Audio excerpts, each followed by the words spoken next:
Mardi 4 août 2020, 18h07. Le Liban bascule dans l'horreur.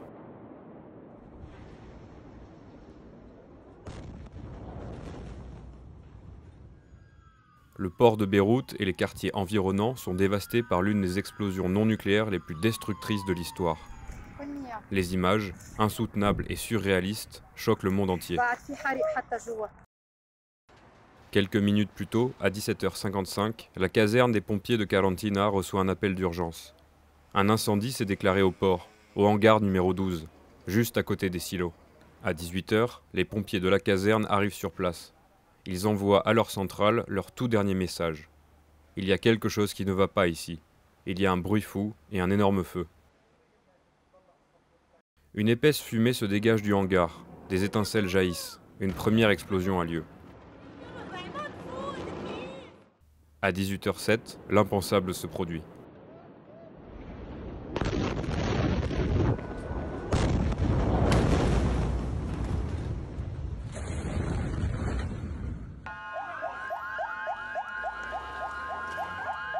La scène est apocalyptique. Immeubles, maisons, commerces, véhicules, tout est dévasté dans un rayon de 1500 mètres. Des corps jonchent les rues. Les survivants, hébétés, ne savent que faire ni où aller. Également affectés par l'explosion, les services de secours ne sont pas en mesure d'aider les nombreux blessés.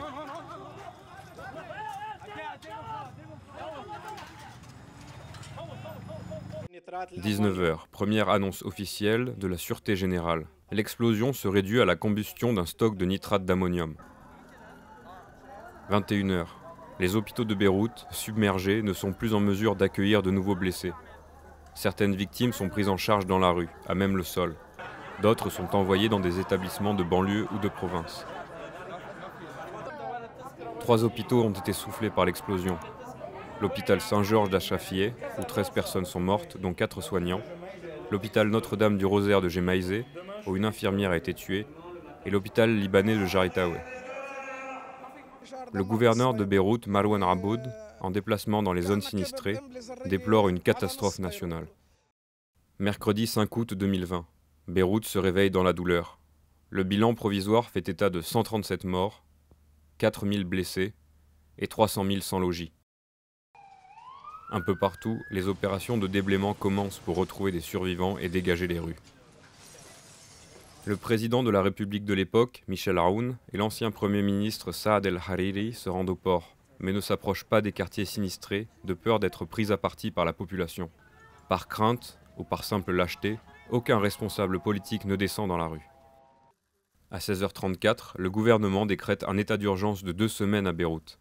Le Premier ministre d'alors, Hassan Diab, confirme que 2750 tonnes de nitrate d'ammonium, entreposées dans le hangar 12, ont provoqué la seconde et massive explosion du port. Le produit avait été saisi à bord d'un cargo russe, le Rosus, en escale dans la capitale libanaise en 2013, et n'avait jamais été pris en charge.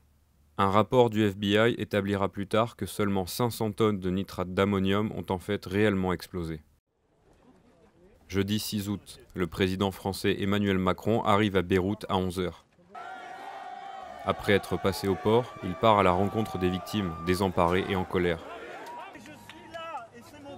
Il promet, la France n'abandonnera pas le Liban. Mais depuis 3 ans, la situation ne s'est guère améliorée pour les victimes et leurs familles. Malgré des manifestations et des rassemblements réguliers, l'enquête est au point mort.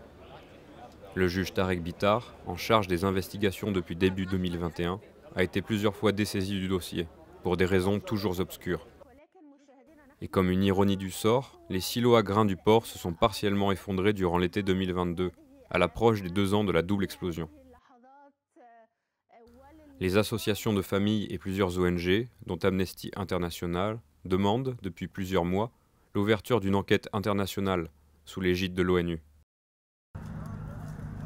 Au total, 224 personnes sont mortes lors de la double explosion du port, ou des suites de leurs blessures. Plus de 7500 personnes ont été blessées.